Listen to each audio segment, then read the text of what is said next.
The beginning after the end episode 1, titled The Rebirth of the King, begins with a scene from the past, where a mysterious man named Gray is crowned as the king. Gray showcases his brutality in a scientifically advanced civilization. However, something is amiss in his life, as he witnesses the destruction outside with soulless eyes.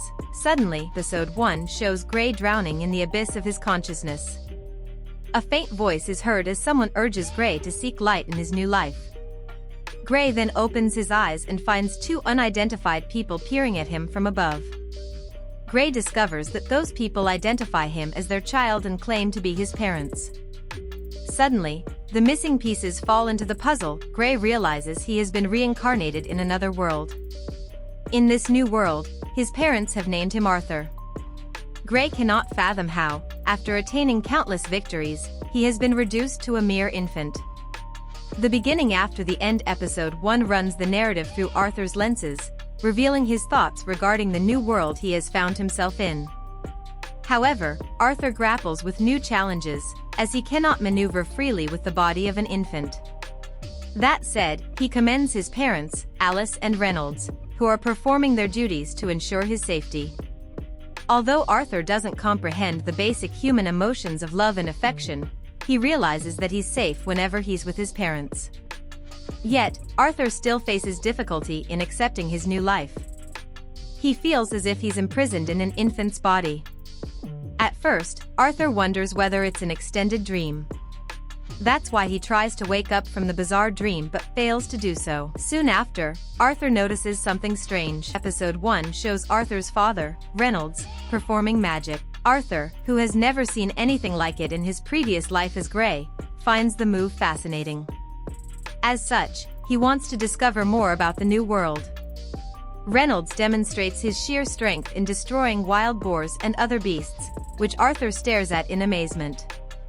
He realizes that he must acquire knowledge about the new world. The narrative for the beginning after the end episode 1 constantly shifts between Arthur's past and present. As he receives Alice and Reynolds' warm affection, he realizes such moments aren't bad. He recalls how he never got the chance to taste freedom as Gray the King. That's why it's a new experience for Gray as Arthur. Episode 1 retains the focus on Arthur, who finally gains mild control of his limbs. He crawls on the floor and stumbles upon a mirror. Arthur is intrigued to see his reflection, where he's no longer the terrifying king but a helpless infant. He mentions how he still can't accept his new form. That said, with control over his limbs, Arthur seeks knowledge of the new world. He observes a series of books stacked in a bookshelf. With some effort, Arthur finally takes out a book and discovers information about his world. Arthur was born into the Dicathan continent, which contains 3 kingdoms: the Darv Kingdom, the Elenwar Kingdom, and the Sapin Kingdom. The Darv Kingdom is a subterranean nation, home to the dwarves, while the Elenwar Kingdom is a nation of elves deep in the forest. The other kingdom, Sapin, is where Arthur was born. It's the most populous nation where human beings inhabit. Like his previous world, the current world is also run by a monarch. Yet, the main difference is that the throne in the new world is inherited, not seized. Moreover, the beginning after the end episode 1 reveals that Arthur's world is still in the developmental process compared to Gray's world. In other words, it's not as scientifically advanced as the world he originally belonged to. Aside from the new world's primitive technology, Arthur finds out about magic, the source of which is the mana. Arthur learns that the ability to control mana is largely hereditary, and it occurs in 1 out of every 100 people. Moreover, there are 2 ways one can awaken their mana: augmenting and conjuring. The augmenters can control mana in their body to enhance their physical strength and agility. On the other hand, conjurers can control mana however they please. At this moment, Arthur recalls his father's moves from before and realizes he's an augmenter. Moreover, he learns that one must gain control over their mana core to awaken powers. During his research, Arthur realizes that the concept of mastering mana core isn't that different from channeling ki, something that he has already mastered in his previous life.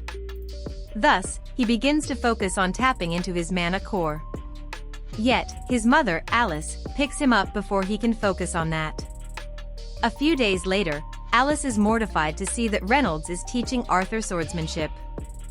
She doesn't want their baby to become a rough man.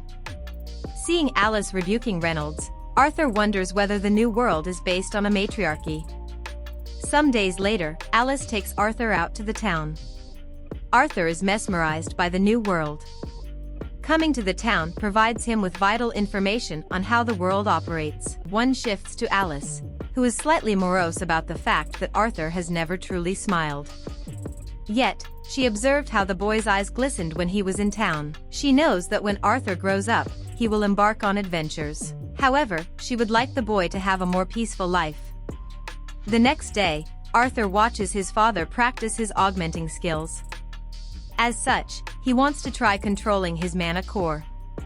Over the 2 years, Arthur gains a variety of knowledge about the new world. Thus, he implements them to produce a mana core.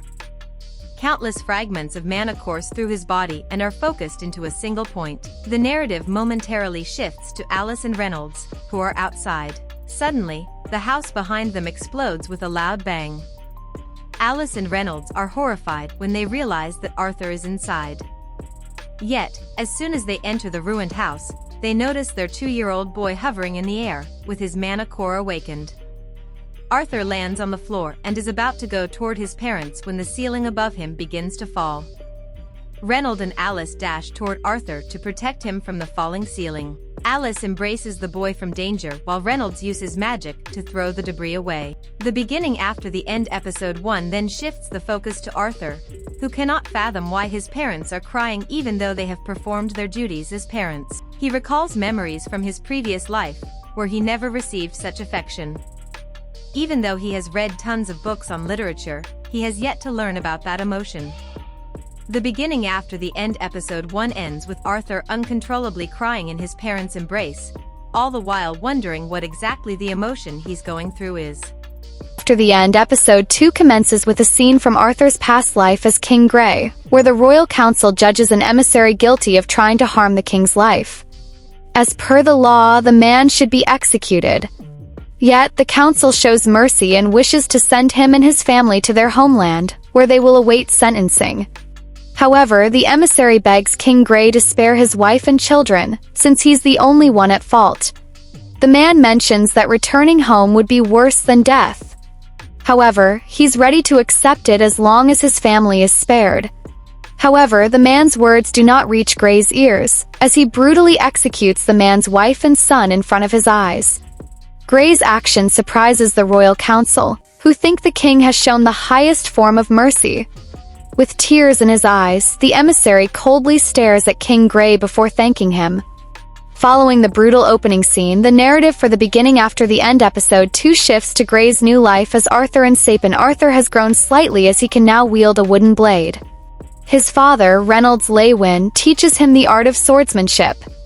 Arthur surprises him by imbuing his wooden sword with mana, a feat that a 4-year-old child cannot accomplish unless they are a prodigy. Seeing Arthur's progress, Reynolds feels that he needs a proper teacher. However, Alice doesn't want to part ways with her son since he's only 4. This moment, Arthur proposes that they both come along with him. Reynolds and Alice call Arthur a brilliant boy for suggesting the idea. Following that, the narrative for the beginning after the end episode 2 shifts to the day Arthur embarks on a new adventure with his parents. Interestingly, the members from Twin Horns, the party that Reynolds and Alice once belonged to, accompany them on the trip. Adam Crench, Angela Rose, Durden Walker and Helen Shard introduce themselves to Arthur, except Jamine Flamesworth, who only stares at the boy. After the mini introductions, the party embarks on the trip in carriages driven by monstrous beasts. Alice asks Arthur if he's excited about his first big trip. In a monologue, Arthur Leywin mentions how the transportation method is rather primitive compared to the high-tech methods used in the civilization he lived in as King Grey. Yet, he doesn't detest the new experience. According to the beginning after the end episode 2, Arthur's party is headed for a city called Xyrus.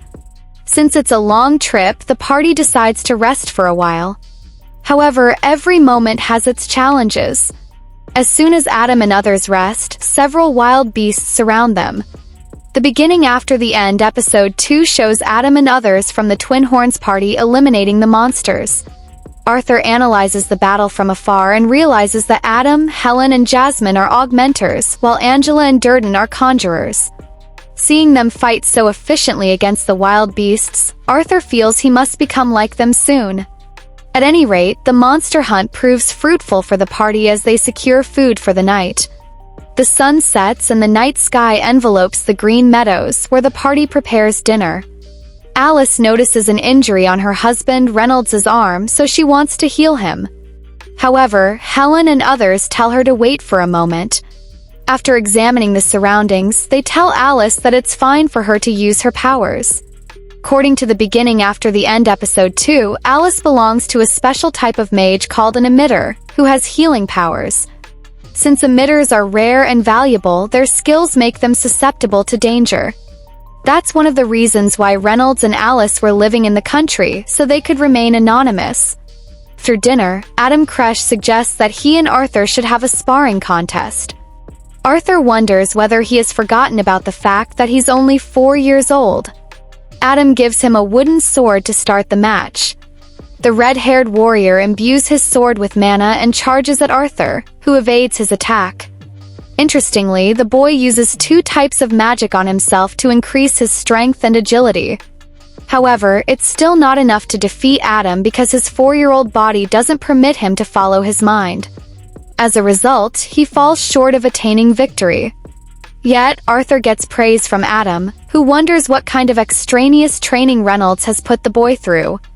Meanwhile, Arthur's move impresses Jasmine, who finally talks to him.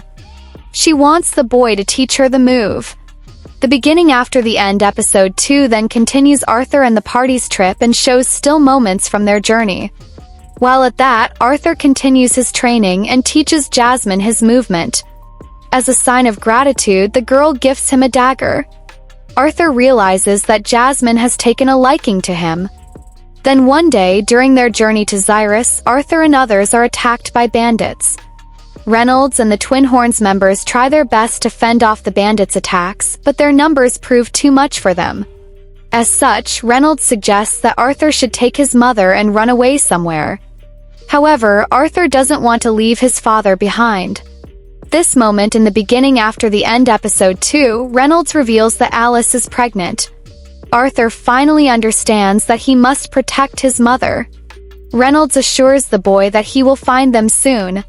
Arthur Leywin runs as fast as he can with his mother to reach a safe zone. However, a suspicious bandit unleashes wind magic at Arthur's direction. To protect his mother, Arthur pushes her in front and blocks the spell head-on. Yet, as a result, he falls from the cliff. That said, he manages to take down the bandit with him. While falling down, Arthur finally understands the emotions the emissary and his family must have felt. He wonders whether it's his karma. Yet, he quickly recalls Alice's condition and becomes emotional that he won't live to see his younger brother. However, he mysteriously survives the fall, and episode 2 shows Arthur Leywin encountering a dragon-like beast, which greets him with a good morning. The beginning after the end, episode 3 begins with a young girl telling someone older than her that she has found something pretty. She adds that it won't appear a second time. Yet she knows that bad things will occur if this continues. The narrative then shifts the focus to Arthur Leywin confronting a gigantic, monstrous entity near a cave. Many questions swirl inside Arthur's brain. Yet, the sight of the monster bewilders him. Without overthinking, Arthur lunges forward to attack the beast, believing it to be an enemy. However, the dragon-like figure easily flicks away Arthur, refusing to engage in a combat. Addressing Arthur by his name, the figure says he still has a long way to go. Moreover, she assures him that she's an ally. The beginning after the end, episode 3 then shows the monster picking up a few fruits from a nearby tree and giving them to Arthur. She urges the boy to eat them since he must be hungry. The monster refuses to speak until Arthur eats and regains health. As Arthur chews on the fruits, the monstrous figure watches over him like a motherly figure. This moment in the beginning after the end episode 3, Arthur remembers his parents being in peril. He asks the figure before him if she knows anything about his parents. The monster says that she can only see further beyond the mysterious place. She shows a vision to Arthur and mentions that his parents have safely left the place a few days ago. Tears flow from Arthur's eyes as he realizes with relief that his parents are truly safe. He thanks the monster, who finally introduces herself as Sylvia. This moment, the narrative for the beginning after the end episode 3 briefly moves to the vision of a young girl conversing with an elder. The cryptic conversation seems to suggest that an answer must lie somewhere. The vision doesn't clearly reveal anything other than creating intrigue. Meanwhile, Arthur peacefully munches on fruits. According to the beginning after the end episode 3, a few days have passed since Sylvia saved Arthur. The boy's wounds are healed and he wants to return. Yet, Sylvia says it's not the right time. According to Sylvia, they are on the outskirts of the Elshire Forest, home to wild animals and outlaws alike. Sylvia knows that Arthur desperately wants to return home. However, she tells the boy that it takes some preparation to open a dimensional rift. She has already commenced the preparation to create a safe passage for Arthur. Following that, the narrative for the beginning after the end episode 3 delves into Arthur's monologue. The boy ruminates about how Sylvia has never told him about herself. While she appears a hideous beast, in reality she's a warm person. Eventually, Arthur begins to train using a wooden stick. He also trains his mana core. Sylvia notices that the boy has a lovely mana core at a young age. However, she wonders whether Arthur can collect mana while using magic. According to Sylvia in the beginning after the end episode 3, the act of collecting mana while using magic is natural to creatures other than humans. It's mainly because human beings have a fixed concept of mana, so they think of it separately. She is willing to teach the move to Arthur if he can honestly answer her what he would do with such power. Suddenly, Arthur remembers the painful experience he and his party faced at the hands of the bandits. The boy replies that he will bring death to those who dare eliminate his loved ones. However, Sylvia slowly flicks away Arthur and says she won't tell him the secret to the move if he keeps on filling his thoughts with murderous intent. She rests her finger on Arthur's head and mentions that she can easily tear him apart. At the same time, she can peacefully rest her fingers on the boy. She asks which one Arthur prefers. The beginning after the end, episode 3 then shows Sylvia teaching Arthur that no good shall come if he fills his heart with hatred. Slowly, Arthur recognizes the value in Sylvia's words. When she asks him the second time, Arthur says he will protect the ones dear to him with his new power. Sylvia likes the boy's answer and is willing to teach him the move. Elsewhere, a monstrous beast resembling Sylvia searches for her kind. The beast senses Sylvia's location and flies in that direction. After that, the beginning after the end episode 3 delves into a flashback, revealing a moment from King Grey's life. After experiencing numerous battles, King Grey heads to the Parliament office and stares at his own figure. He recalls that a king's role is that of an agent of war in a world of depleted resources and declining birth rates. One of the officers offers his gratitude to King Grey for bringing prosperity to the land through many battles. He asks why the king has come. Yet, without saying anything, Grey leaves the office. Meanwhile, Arthur heavily trains to hone his new skill. Sylvia mentions that Arthur's magic will expand exponentially if he can maintain such concentration. The boy then remembers a battle he fought in his previous life. He applies the concentration technique, key, and masters Sylvia's move. This moment in the beginning after the end episode 3, Sylvia swats Arthur somewhere safe to hide him from an unexpected guest. It's none other than the monstrous beast, who was looking for Sylvia. Apparently, Sylvia has been running from her kind for a while. The other beast urges Sylvia to return, but she won't. Sylvia's response forces the beast to take the offensive route. He unleashes a powerful magic spell in Sylvia's direction. Just then, the beginning after the end episode 3 shows Sylvia transforming into a white dragon with bright ivory wings. She charges up mana and breathes a powerful technique. The other monster warns Sylvia that she won't survive if she uses that power. However, Sylvia doesn't mind since she has lived a happy life. During their fierce battle, Sylvia uses a particular technique to stop time for everyone besides her and Arthur.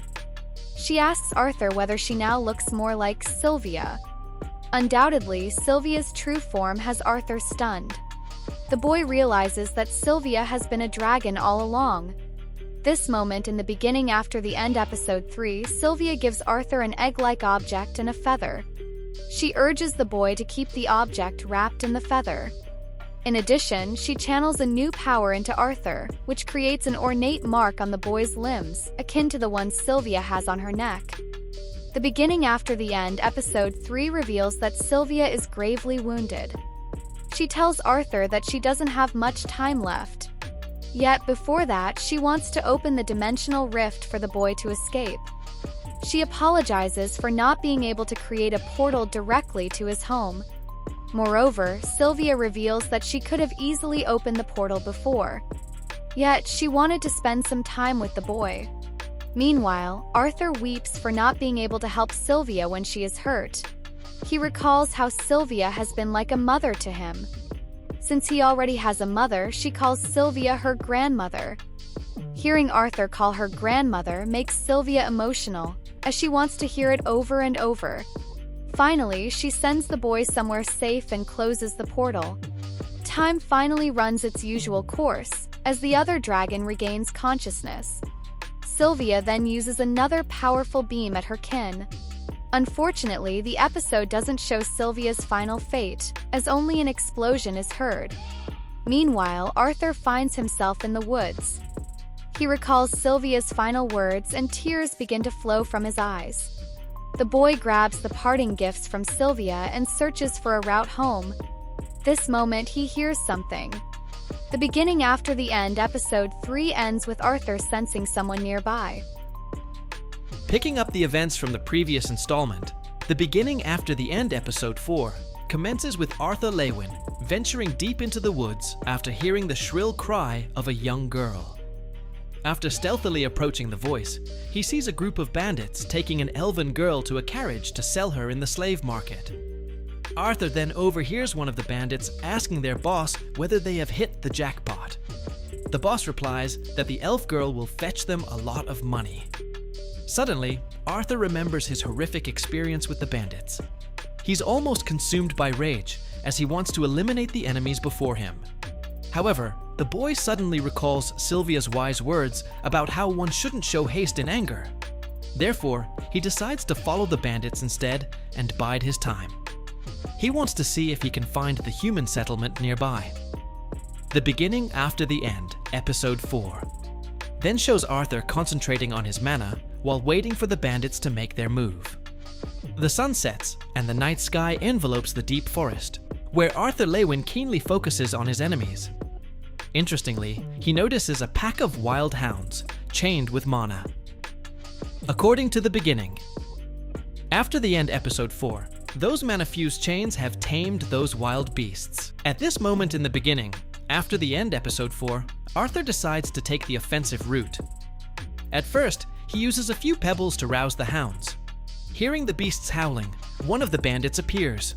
Suddenly, Arthur leaps from the tree and slashes at the bandit with his mana. The beginning.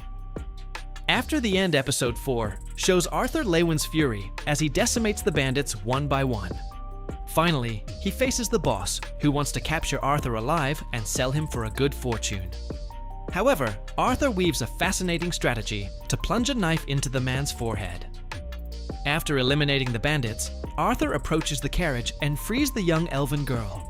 The boy assures the elven girl that it's safe outside now and that she can return home.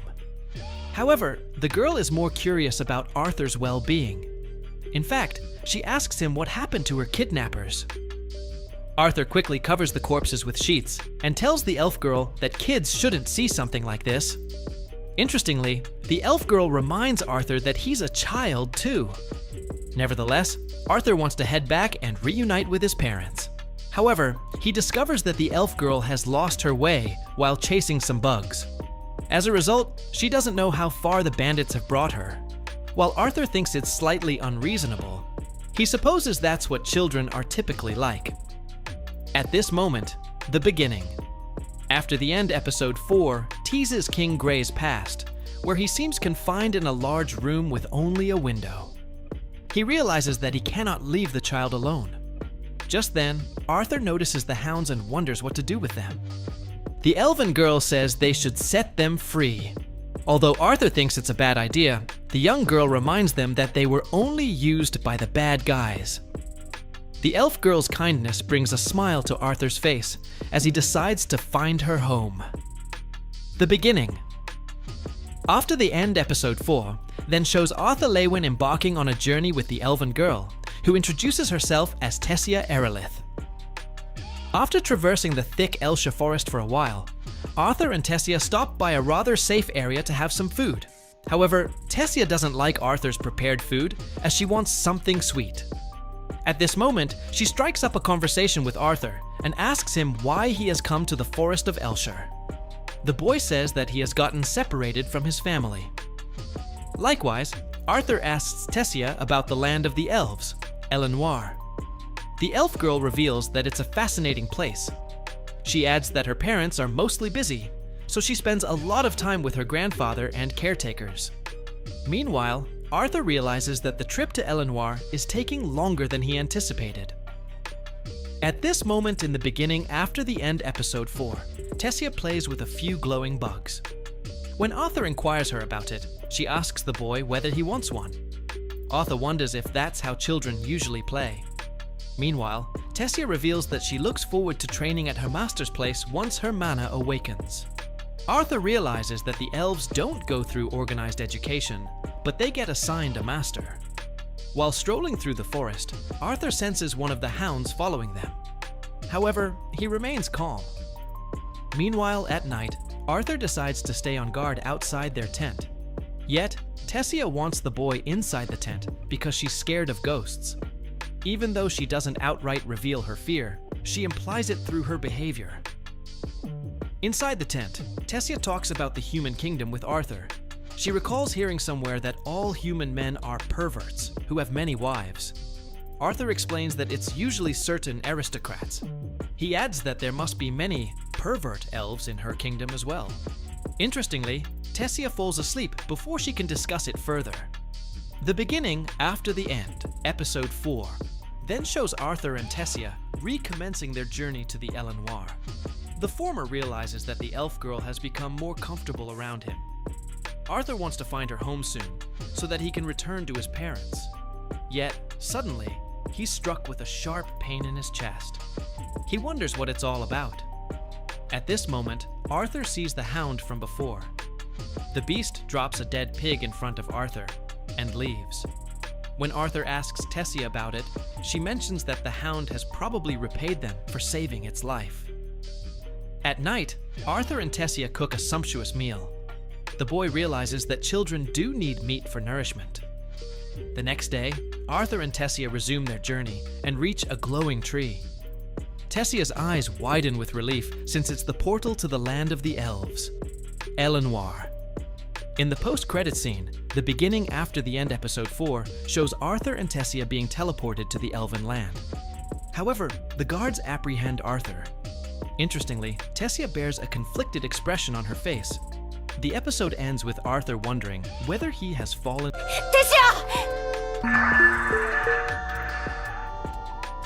Picking up the events from the previous episode, the beginning after the End episode 5 commences with the elven soldiers asking Arthur who permitted him to trespass into their land. They persecute him further because he's a human, whom the elf race sees as barbarians. Interestingly, Arthur notices Tessia's scornful eyes peering at him. He wonders whether their friendship meant nothing. At this moment, Tessia Erelith requests the soldiers to let Arthur go. She assures them that Arthur isn't dangerous just because he's a human. Rather, Tessia tells them how the boy saved her life. However, the soldiers don't buy her words, thinking the human boy must have brainwashed her. Just then, an elderly elf arrives at the scene and orders the soldiers to let Arthur go. He states that it's only natural for the soldiers to react the way they did after seeing a human standing beside the missing princess. The elf then introduces himself as the former king of Elenoir, Virion Erelith, Tessia's grandfather. He expresses his gratitude to Arthur for saving the princess's life. Meanwhile, Arthur is flabbergasted to discover that Tessia is royalty. Virion asks Tessia whether she hasn't told Arthur about her lineage. The elven girl acts slightly goofy, as she can't recollect why she didn't tell Arthur her actual identity. Just as the situation gets less threatening for Arthur, Tessia's parents arrive at the scene. Tessia's father, the current king of Elenoir, immediately asks the soldiers to apprehend Arthur just because he's a human. However, Virion tells him that they shouldn't kill the boy since he saved Tessia's life. On the other hand, Tessia throws tantrums when her parents act coldly toward Arthur. She wants to invite the boy to the castle. Tessia's constant nagging forces her parents to accept her wish, then shows Tessia showing Arthur around her kingdom. Arthur observes many elves suspiciously looking at him and realizes that he's truly not welcome. According to the episode, elves and humans are still at odds because of past wars. Suddenly, he remembers Tessia looking at him suspiciously when the soldiers had apprehended him. He still cannot fathom why she would do that. Just then, in the beginning after the end episode 5, Arthur experiences the familiar pain on his chest. However, he doesn't let the elf girl know this time. After showing Arthur the kingdom, Tessia takes him to the castle. She orders the royal servants not to treat Arthur coldly, even though he's a human. Meanwhile, Arthur asks Tessia's parents if he can talk about what he and Tessia have been through until now. The Elven King, Alduin, and the Queen, Merial, nod in agreement. The beginning after the end, episode 5, then shows a conference being held at the castle, with the former king present at the scene. Arthur begins telling Tessia's family about the bandit attack and how he got separated from his family. He even informs them about the slave traders who had kidnapped Tessia. The moment Arthur says slave traders, Alduin lashes out at the human race. However, Arthur reminds him that slave trading is a profession and that it's not specific to humans only. Meanwhile, Virion asks Arthur how he freed Tessia from the slave traders. He wonders whether the boy negotiated with them or begged for mercy. However, Arthur confidently states that he defeated them as a mage. At this moment, one of the soldiers present at the scene calls out to Arthur for brazenly lying. The elf thinks the boy must have tricked the princess to infiltrate the land. Virion then steps in and orders the elf soldiers to put down their weapons. Meanwhile, Tessia tells everyone with conviction that she was indeed kidnapped by the slave traders. She even heard them talking about selling her. On the other hand, Arthur asks Alduin if he could arrange a way for him to return to Sapin, as he wishes to reunite with his family. At first, Alduin doesn't want to help Arthur, because the wounds between humans and elves are something he cannot wipe off easily. However, he decides to help Arthur since he saved his daughter's life. Yet, Alduin reveals that the teleportation gate leading to the kingdom of Sapin can only be used every 7 years after a meeting with the heads of the 3 tribes. As a result, the next gate will open in 5 years. Yet, Alduin acknowledges that they cannot keep a human for that long in their kingdom. Therefore, he will have the soldiers escort him back home. Arthur breathes a sigh of relief, knowing that he can finally meet his parents. Just then, the boy clutches his heart as he experiences the sharp pain. No one else but Virion seems to notice something about the boy. After bathing and changing his clothes, Arthur goes to the castle's balcony for fresh air. On the other side of the castle's balcony, he notices Tessia, delighted to be reunited with her parents. Suddenly, he remembers his own parents and wonders how they are doing. Arthur wonders if his parents would smile at him like Tessia parents if they meet again, then shows Tessia meeting Arthur in the castle. She apologizes for her family's rudeness. Arthur tells Tessia not to worry about it, since it only shows how worried they were about her well-being. Following that, Arthur talks to her about his concern. He knows that he has caused his parents a lot of trouble. That's why he wonders if his parents would still miss him for not being home now. Tessia squeezes Arthur's cheeks and tells him that they would obviously miss him.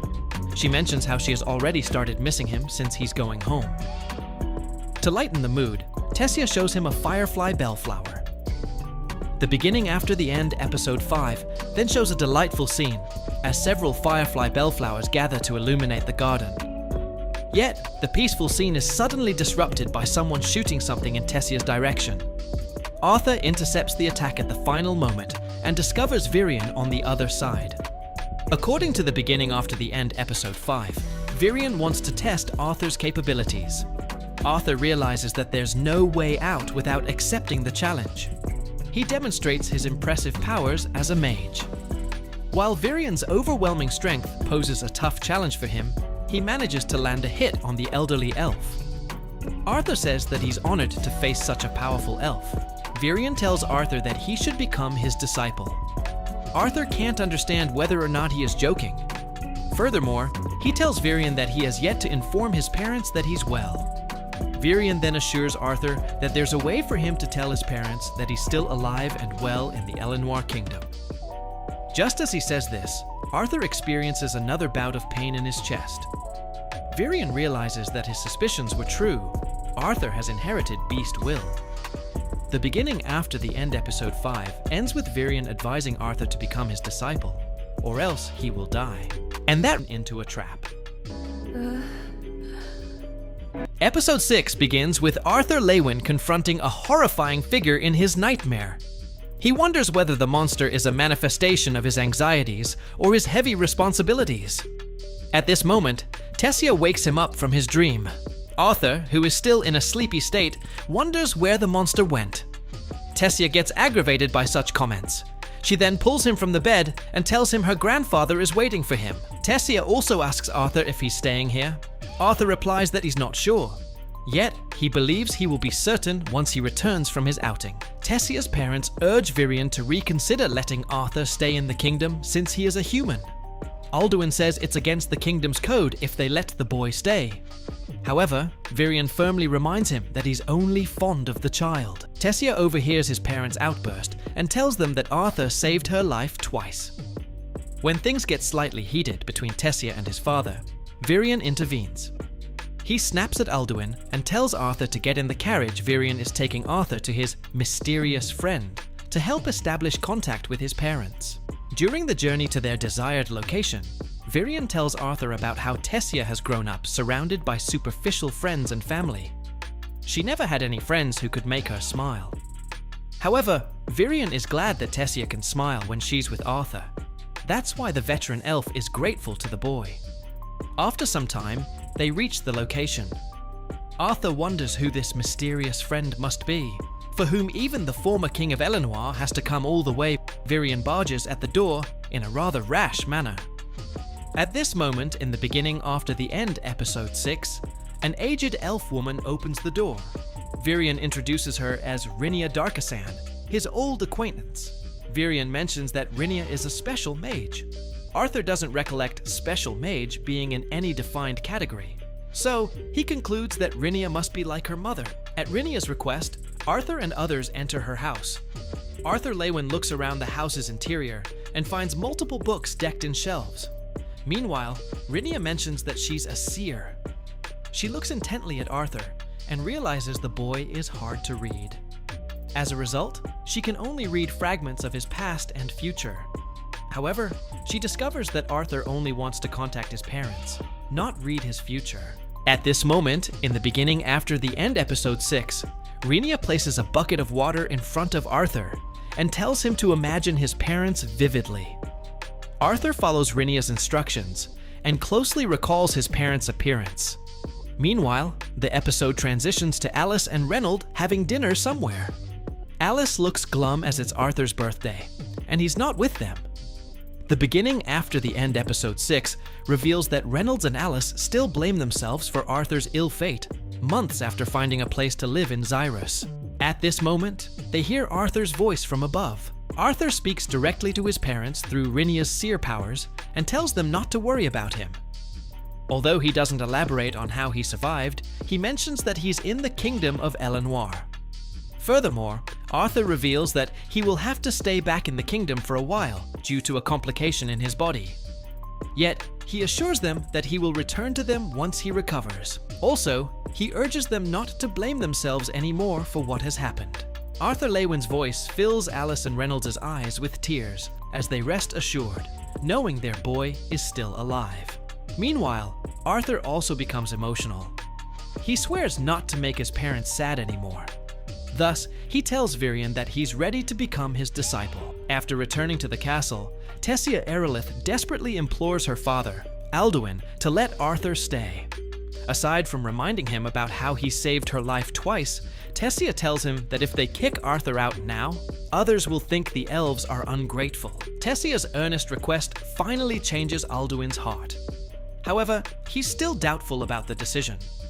Just then, Virion assures him that he will train Arthur himself and spread the word to the whole country.